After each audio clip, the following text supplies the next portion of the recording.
We have been watching the video coming out of Gaza. Officials at the United Nations reacting to the chaos that broke out at an aid distribution site in Gaza run by a U.S.-backed group on Tuesday. And frankly, these these images are heartbreaking to say the least. Thousands of desperate Palestinians rushed to receive food supplies. Crowds tore down some of the fencing and appeared to climb over barriers. Israeli troops fired warning shots into the air, and the U.S. contractors overseeing the site briefly withdrew. The aid distribution came up at a Tuesday State Department briefing. The real story here, the story is that aid and food is moving into Gaza at a massive scale at this point, when you're looking at 8,000 food boxes.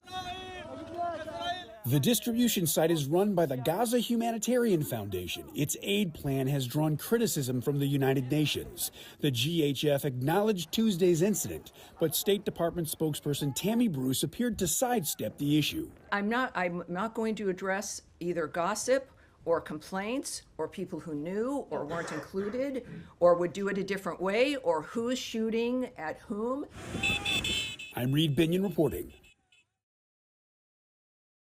I'm at one of dozens of marches and rallies taking place all across Israel to mark the 600 days of captivities for the remaining 58 hostages. 600 days ago, Hamas militants stormed through this very area where we are in southern Israel near the Gaza border, carrying out a massacre and also kidnapping more than 250 Israelis. And now we are seeing people continuing to demand that the Israeli government reach a deal with Hamas for the release of the remaining hostages, including one man, Omri Miran. And I'm here with Omri's wife, Lishai. Lishai, your husband has been gone for 600 days now. Yeah. What is your message on this day? That we need to seal the deal. We need action, not just words. You know, for 600 days, I hear just words. Omri is not here, and there is 58 hostages over there. They need to be home. They need to finish this war, and we need to bring them back. And I really, really hope that Omri and all others know that we're doing everything that we can against Hamas, and to do everything that we can here in Israel and around the world to bring them back. The simple answer, when. So we can imagine what it means for our young daughters that really miss their father. Hopefully their father comes home soon.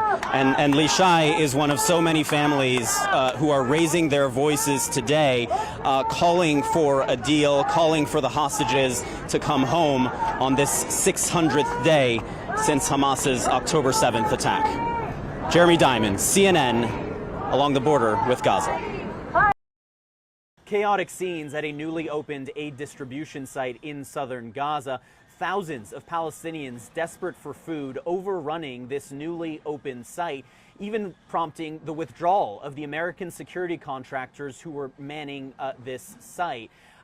You can see in videos from the scene as crowds of Palestinians go over some of the barriers, break down the fences, all in a bid to grab some of the last remaining food parcels at this newly opened location. This marked the first full day of operations for the controversial Gaza Humanitarian Foundation, which is a U.S. and Israeli-approved aid mechanism for getting aid into Gaza in a way that Israeli authorities will accept. Its only existence is because Israeli authorities won't let aid into Gaza via the traditional humanitarian aid channels, accusing Hamas of stealing the aid.